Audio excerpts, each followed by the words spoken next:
창세기 30장 25절에서 43절입니다. 라헬이 요셉을 낳을 때 야곱이 라반에게 이르되 나를 보내어 내 고향 나의 땅으로 가게 하시되 내가 외삼촌에게서 일하고 얻은 처자를 내게 주시어 나로 가게 하소서. 내가 외삼촌에게 한 일은 외삼촌이 아시나이다. 라반이 그에게 이르되 여호와께서 너로 말미암아 내게 복 주신 줄을 내가 깨달았노니 내가 나를 사랑스럽게 여기거든 그대로 있으라. 또 이르되 네 품삯을 정하라. 내가 그것을 주리라. 야곱이 그에게 이르되 내가 어떻게 외삼촌을 섬겼는지 어떻게 외삼촌의 가축을 쳤는지 외삼촌이 아시나이다. 내가 오기 전에는 외삼촌의 소유가 적더니 번성하여 때를 이루었으니 내 발이 이르는 곳마다 여호와께서 외삼촌에게 복을 주셨나이다. 그러나 나는 언제나 내 집을 세우리까. 라반이 이르되 내가 무엇으로 너에게 주랴. 야곱이 이르되 외삼촌께서 내게 아무것도 주시지 않아도 나를 위하여 이 일을 행하시면 내가 다시 외삼촌의 양떼를 먹이고 지키리이다. 오늘 내가 외삼촌의 양떼에 두루 다니며 그 양 중에 아롱진 것과 점 있는 것과 검은 것을 가려내며 또 염소 중에 점 있는 것과 아롱진 것을 가려내리니 이 같은 것이 내 품삯이 되리이다. 후일에 외삼촌께서 오셔서 내 품삯을 조사하실 때에 나의 의가 내 대답이 되리이다. 내게 혹시 염사 중 아롱지지 아니한 것이나 점이 없는 것이나 양 중에 검지 아니한 것이 있거든 다 도둑질한 것으로 인정하소서. 라반이 이르되 내가 네 말대로 하리라 하고 그날에 그가 순염소 중 얼룩무늬 있는 것과 점 있는 것을 가리고 암염소 중 흰 바탕에 아롱진 것과 점 있는 것을 가리고 양 중에 검은 것들을 가려 자기 아들들의 손에 맡기고 자기와 야곱의 사이를 사흘길이 뜨게 하였고 야곱은 라반의 남은 양떼를 치니라. 야곱이 버드나무와 살구나무와 신풍나무의 푸른 가지를 가져다가 그것들의 껍질을 벗겨 흰 무늬를 내고 그 껍질 벗긴 가지를 양떼가 와서 먹는 개천의 물 구유에 세워 양떼를 향하게 하며 그때가 물을 먹으러 올 때 새끼를 베니 가지 앞에서 새끼를 뱀으로 얼룩얼룩한 것과 점이 있고 아롱진 것을 낳은지라. 야곱이 새끼 양을 구분하고 그 얼룩무늬와 검은빛 있는 것을 라반의 양과 서로 마주보게 하며 자기 양을 따로 두어 라반의 양과 섞이지 않게 하며 튼튼한 양이 새끼 뵐 때에는 야곱이 개천에다가 양떼의 눈앞에 그 가지를 두어 양이 그 가지 곁에서 새끼를 베게 하고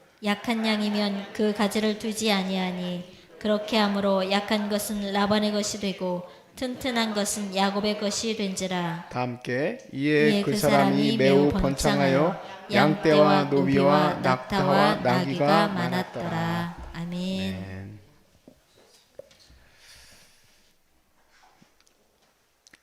이 세상에 공짜가 없죠? 공짜는 없습니다, 사실. 근데 내가 이렇게 수고한 것을 보상해주지 않으면 어떻게 하나 그런 걱정도 있죠. 근데 저는 제 인생에 어떻게 보면 중요한 철학들이 몇 개 있는데 그것 중에 하나가 뭐냐면 내가 수고한 것을 하나님은 반드시 갚아주신다는 거예요. 저는 오늘 이 원리를 여러분과 나누고 싶어요. 하나님은 내가 수고한 것에 대해서 그냥 모른다 하지 않으시고 꼭 그것을 갚아주세요. 내가 심지어는 아무 보상을 바라지 않았고 그냥 내가 최선을 다해서 섬겼을지라도 그것에 대해서 하나님이 거기에서는 내가 받지는 못했을지 모르지만 다른 것에서 갚아주세요. 다른 것에서.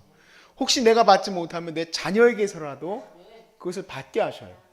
그러니까 우리의 수고는 그냥 헛되이 지나가지 않아요. 심지어 하나님은 내 말까지도 다 들으시는 분이신데 내가 수고하고 땀 흘린 거에 대해서 왜 하나님이 모르시겠어요? 다 아시죠. 오늘 본문에서 보니까 야곱이 라반을 이제 떠나겠다고 얘기를 합니다. 지난 시간 무상으로 일했어요. 야, 진짜 라반 몇 번을 얘기했지만 인권위 회부해야 돼요. 이런 인간은 어떻게 자기 딸들을 시집 보내면서 말이죠. 무상으로 일을 시킵니까? 근데 또 간다니까 못 가게 해요. 못 가게 일을 더 하라고. 이제서야 뭐라고 얘기하냐? 야곱아, 내가 너한테 이제 품삯을 줄 테니까 얘기를 해라. 얼마를 주기를 원하냐? 왜냐면 야곱이 손만 대면은 너무너무 이 양떼가 잘 되니까 갑부가 됐어요. 이 라반이 야곱 때문에.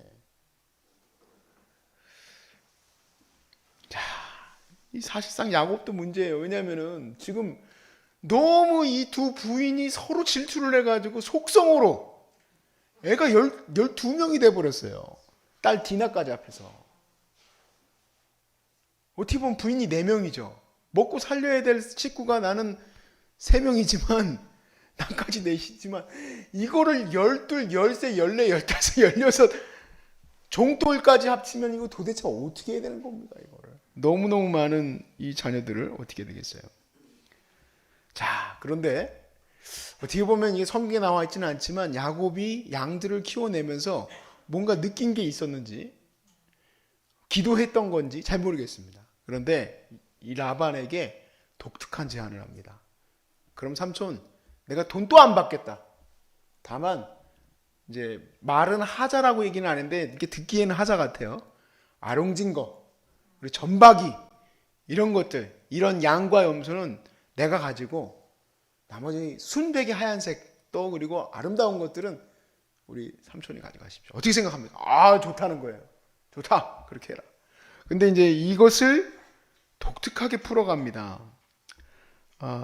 성경에 보니까 37절에 야곱이 버드나무와 살구나무와 신풍나무의 푸른 가지를 가져다가 그들의 껍질을 벗겨 이제 얼룩덜룩하게 만든 거예요. 이걸 갖다가 냇가에다 갖다 놓으니까 냇가에서 이것들이 물 먹다가 지들끼리 막 짝짓기를 하는데 이 짝짓기를 하고 나니까 애들이 아롱진 거, 전박이 이런 걸 낳았다는 거예요. 다는 아니겠지만.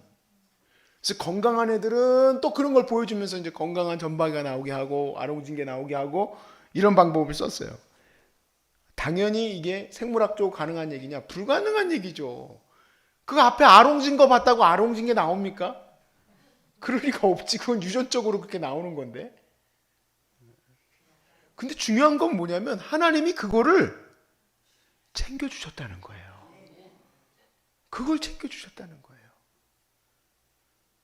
여러분 살면서 하나님이 챙겨주시는 거 이거는요. 오히려 이거는 적절한 얘기예요. 제 삶에도 하나님이 챙겨주신 걸 생각해보면 기적이 기적. 아니 하나님은 어떻게 이런 방법으로 날 챙겨주시지? 하나님이 내 수고로움을 어떻게 보셨지? 생각이 들게 하셔요. 하나님은 우리의 이 수고로움을 다 챙겨주십니다. 할렐루야. 꼭 그걸 믿으시길 바라요. 꼭 챙겨주세요.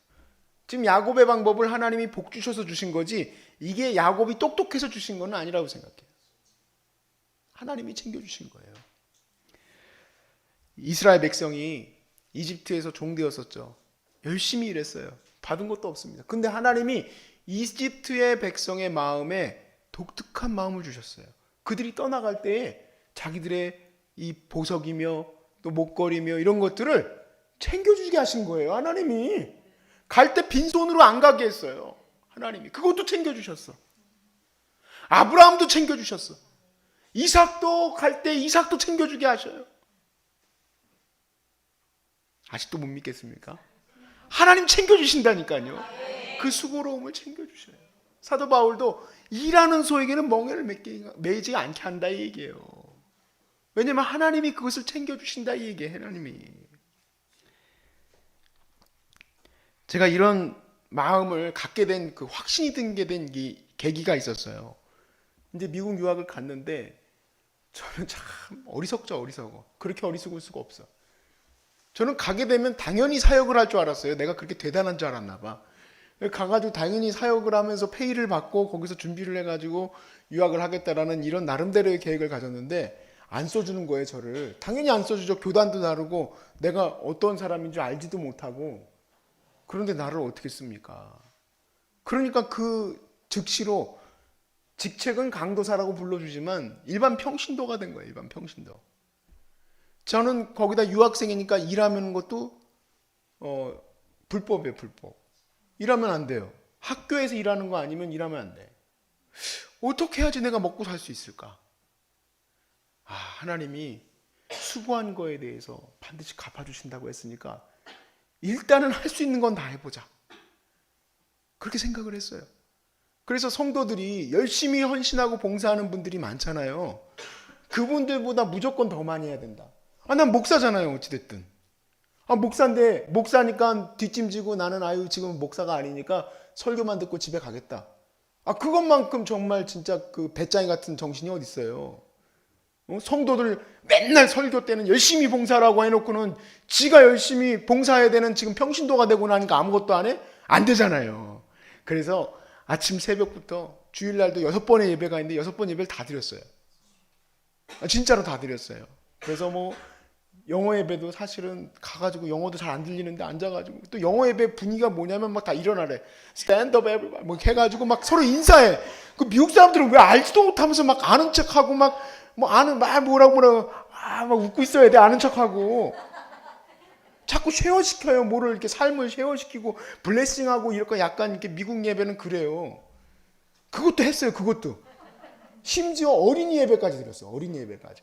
왜냐면은 어린이 예배에서 저보고 지휘해달라고 해가지고 놀라운 얘기예요. 그 2세 애들은요 한국말을 못해요. 제가 지휘를 중3 때부터 했는데 얼마나 지휘를 잘하겠어요? 중요한 건 연습을 시킬 수가 없어. 야 우리가 후렴구부터 찬양하자. 이걸 못하겠어요. 이거를 영어로. 애들이 낄낄대고 웃고 어른들은 제 영어 못하니까 봐주잖아요. 애들은 봐주는 게 없어. 못생겼으면 못생겼다고 놀리고 눈 작으면 눈 작았다고 놀리고 영어 못하면 말 못한다고 놀리고 다 해요. 할 걸 다 해. 무서운 애들이에요. 그 내가 영어 예배에서도 당하지 않았던 수모를 그 어린이 예배에서 수모를 당해가면서도 제가 열심히 섬겼어요. 열심히. 제가 저기 뉴욕 나가가지고 영어 공부할 때에는 거기 애들 전도해야 될 거 아닙니까? 제가 뭐라도 해야 될 거 아니야. 하나님한테 하나님 내가 하나님의 일을 합니다 하고 뭐 이렇게 해야 될 거 아니에요. 그래서 가서 열심히 전도하고 또 성경 공부 뭐 오라금 가가지고 또 가르치고 또 기도하는데 같이 참여하고 또 그리고 전도하는데 전도하러 나가고 그러다 보니까요. 나중에는 어떻게 됐냐면 담임 목사님보다 내가 더 바빠. 정말이에요. 담임 목사님보다 더 바빠. 담임 목사님이신 나고영 목사님은 이미 들어와 있고 나는 밤 11시가 돼서야 들어가야 돼. 평신도들 진짜 엄청 바쁘더라고. 내가 거기서 철저히 느꼈어요. 소그룹이 4-5개씩 돼요. 막 하나님이 챙겨주시는데 다 챙겨주셔. 진짜예요 여러분. 저 차도 주셨어요. 하나님이. 무슨 차인지 알아요? 벤? 캐딜락 탔어요. 세븐. 데빌은 아니고. 와, 참. 그것도 우리 그 성도님들 중에서 한 분이 이 목사가 참 열심히 섬긴다고 그것도 주셨어요. 일부래. 그것 이제 하려면 체인지 하려면은 일부러 주셨어. 내가 일부를 내고 샀어요 그 차를. 아니 그렇게 해가지고 사역을 감당했는데 나는 물론 내가 무엇인가를 받기 위해서 내가 거기서 그렇게 잘 보이다 보면 언젠간 나를 갖다 써주시겠지 그런 생각 하나도 안 했어요. 그런데 결국엔 쓰시더라고. 그리고 거기 계시던 장로님이 제가 거기서 8개월을 있었는데 3개월 동안 무상으로 그렇게 사역하고 나니까 사역이 아니지 그렇게 섬기고 나니까 그동안 3개월에 했던 것도 다 달라고 그 소위 말해서 집분자 회의 때 누워버리셔서 저희 문 앞에서 저하고 같이 전도했던 그 장로님이 그 말이 되는 얘기입니까? 말이 안 되는 얘기 전혀 말이 안 되는 얘기. 지금 아롱진 거 이거하고는 비교도 안 되게 말이 안 되는 얘기예요. 그래서 그거 챙겨주셔가지고 제가 학비가 나왔어요. 그럼 그 다음 학비는 어떻게 해요? 하나님이 결혼시켜 주셨어요. 이야, 일평생을 간호사 했던 아내가 자기 벌어놨던 돈으로 제 학비를 대줬다니까요. 저는요 지금 아무 말도 못해요. 솔직히 제가 공부하게 된 거는 아내가 갖다 벌어줬던 거 제가 그때는 뭐 괜히 사랑받고 뭐 이준기보다 멋있다 이런 말도 안 되는 얘기를 해가지고 우리 아내가 저한테 그래서 그걸 챙겨줬단 말이에요. 생각해 보니까 나는 하나님이 챙겨주시겠지 했지만요. 하나님의 챙겨주심은 비교가 안 되게 챙겨주시는 거예요. 그 가치를 따져보면 상대가 안 돼요. 상대가. 다른 뭐 속으로 하나님 뭐 내가 이거를 이렇게 했는데 하나님 왜 나한테 이렇게 해주십니까? 천만에. 내 삶 자체를 하나님이 지켜주시고 보호하시는 그것을 다 채워주시는 거예요. 제가 그런 가운데 지역으로 옮겨서 가게 됐는데 그 교회에서도 참 희한한 얘기죠. 왜냐하면 그 교회에 그 목사님을 저한테 소개해 주신 목사님이 있어요. 가서 얘기하시면 내가 미리 얘기할 테니까 가시면 된다고. 제가 가서 이제 제가 이제 예배를 드리는데 그 담임 목사님이 저를 보고 이제 어떤 눈치를 보여야 되냐면, 아, 목사님이시군요. 예배 시간 끝나고 나서 제가 얘기를 들었습니다. 이렇게 나와야 되잖아요. 그래서 저는 눈을 이제 빵긋빵긋 뜨면서 가가지고, 아, 목사님 안녕하세요. 그랬더니 어떻게 왔냐고. 아, 저 대학부 이렇게 섬기려고 왔습니다. 얘기를 못 들으신 거예요. 그러니까 말 그대로 무슨 얘기냐면, 웬 이상한 놈이 하나 와가지고는 대학부 지가 맡겠다고 하고 온 거예요. 그럼 말도 안 되는 상황인데 이 담임 목사님 뭐라고 얘기하냐면, 아, 마침 기도하고 있었다고. 마침 기도하고 있었다고 하면서 저를 세워주셨는데, 보통 그러잖아요. 뭐 페이가 대충 맞고 그래야 되잖아요. 저는 얼마 주시는지도 모르고 그냥 이랬어요. 많은 보수는 주시진 않았지만 심지어 잠자리도 이런 예배당 저 뒤에서 의자 5개 붙여놓고 자기도 했었어요. 근데 너무 놀랍게도 그 목사님이 중간에 갈렸어요. 제가 결혼하고 오니까 딴 목사님이 와 있어. 근데 그 목사님은 얼마나 젠틀하신지, 이전 목사님은 나보러 그 예배 시간에 앉는 그 의자 뒤에서 자라고 그래서 난 거기서 잤거든요. 결혼하고 왔는데 어떻게 해야 돼요? 아내하고 같이 호텔을 잡아주신 거예요. 1년치를 미리 잡아주셨어. 여러분 제발 믿으세요. 하나님이 수고한 거 챙겨주세요. 근데 문제가 뭐냐면 반대로 내가 이만큼 수고할 테니까 너 나한테 얼마만큼 줄래?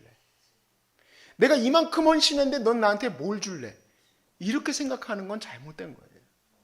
나는 하나님께 하여된 사람이다. 나는 하나님의 일을 감당하는 사람이다. 나는 하나님의 사람이다라고 생각하는 사람은 하나님이 챙겨주세요. 여러분 그것을 꼭 붙드시기 바랍니다. 시편 126편 5절에서 6절 말씀에 이렇게 돼 있어요. 눈물을 흘리며 씨를 뿌리는 자는 기쁨으로 거두리로다. 울며 씨를 뿌리러 나가는 자는 반드시 기쁨으로 그 곡식단을 가지고 돌아오리라. 우리의 수고가 하나님 앞에서 그냥 지나가는 법이 없습니다. 내가 하나님을 위해서 섬긴 일이 그냥 지나가는 법이 없다 이 얘기예요. 하나님은 배로? 아니요. 몇 배로? 아니요. 더 차고도 넘치는 은혜로 여러분에게 채워주실 줄로 저는 믿습니다. 그러므로 내가 무엇을 할지, 무엇을 이루어가야 될지 걱정할 필요가 없어요. 주어지는 삶을 다 하나님이 시키시는 일로 알면 돼요. 하나님이 시키시는 일로. 심지어 저희 어머니는요, 노숙자가 따뜻한 물 갖다 줘! 윽박지르면서 그렇게 얘기했던 것이 하나님이 시키시는 일로 알았어요. 그리고 그분이 그랬어요. 꼭 하기 싫은 것들이 갖다 토만단다고. 내가 뭘 해야 될까? 내가 뭘 해야지 하나님을 기쁘게 할까? 걱정할 거 없어요. 바로 옆에서 얘기를 해요. 여러분 바로 옆에서 얘기한다고. 여러분 옆에 있는 분이 얘기를 할 거예요. 여러분이 병원 찾아갔을 때 그분들이 여러분에게 얘기할 거예요. 여러분의 가족이 여러분에게 얘기할 거예요. 교회가 여러분에게 얘기할 거예요. 가난하고 어려운 자들이 여러분에게 얘기할 거예요. 여러분이 계속 귀를 닫고 있어서 하나님이 여러분에게 일을 시키고 있는 것들을 하나도 안 해서 그렇지, 하나님이 일을 시키는 것이 얼마나 많은데요. 그리고 깜짝 놀라게 될 거예요. 그 일을 하는 게 힘들고 고된 일이 아니라 행복하고 즐거운 일. 행복하고 즐거운 일. 왜냐하면 하나님은 그 기쁨을 저와 여러분이 나눠 가지기를 원하기 때문에 그렇습니다. 하나님의 그 기쁨에 참여하시기를 바랍니다. 하나님의 그 거룩한 그 수확, 그 가을 추수, 하나님의 은혜의 그 모든 결과들을 저와 여러분이 함께 누리기를 바라신다 이 얘기예요. 그러므로 지금까지 살아오면서 나를 위해서 살고 내가 무엇을 더 가질까 살고, 그거 아무것도 아닙니다. 아무것도 아니야. 제가 이 무료로 이 사역을 감당하면서 이제 오늘 상담 왔던 분들 똑같이 물어보죠. 뭐 왜 어떻게 무료로 하냐? 그러면 이제 그냥 헌금과 또 뭐 이렇게 그렇게 해가지고 우리가 운영합니다. 솔직히 우리가 한 달에 지금 들어가는 비용은 1,000만 원대가 넘어간 지는 이미 오래입니다. 근데 어느 날 어머님이 그러시는 거예요. 아, 우리 이 목사가 열심히 사역하니까 하나님이 정말 은혜로 항상 채워주시는구나 그러는 거예요. 저는 그때는 무슨 내가 뭘 얼마나 했다고 내가 뭐 설교 이렇게 열심히 하고 뭐 하는 거는 하겠지만 그게 얼마나 했다고 하나님이 채워주시나. 오늘 말씀을 보면서 제가 교만했더라고요. 그래, 하나님은 내 이 작은 열심도 기뻐하시고 이 소중한 사람들 센터가 절대로 적자가 안 나게 나에게 기름 부어주시는구나. 그 은혜가 넘치니까요 너무 배가 넘치도록 차는 거예요. 저보러 이 목사님 월급 얼마일까? 저는 월급 얼마 안 받습니다. 그렇지만요 저는 월급으로 사는 사람이 아니에요. 저는 하나님께서 은혜를 주시는 이 거룩한 곳을 하나님이 주시는 은혜로 운영하고 있기 때문에 저는 그 기쁨이 넘쳐나는 그 기쁨을 어떻게 가격으로 환산을 하겠습니까? 당신은 뭘로 삽니까? 아니 나는 하나님 앞에서 이렇게 작은 것이지만 최선을 다했더니 하나님이 이것도 이렇게 채워주시는군요 하고 고백할 수 있게 되는 거예요. 사랑하는 여러분, 야곱이 아롱진 거 또 점박이 얻는 것은 과학적으로 설명이 안 되는 얘기예요. 그렇지만 하나님이 챙겨주셨으면 저는 확신합니다. 하나님이 내 인생을 챙겨주셨던 것처럼 여러분의 인생도 챙겨주실 것을 믿으십시오. 그리고 언제든지 주님 안에서 축복의 통로로 사용될 그런 준비가 되어 있으시길 주의 이름으로 축복합니다.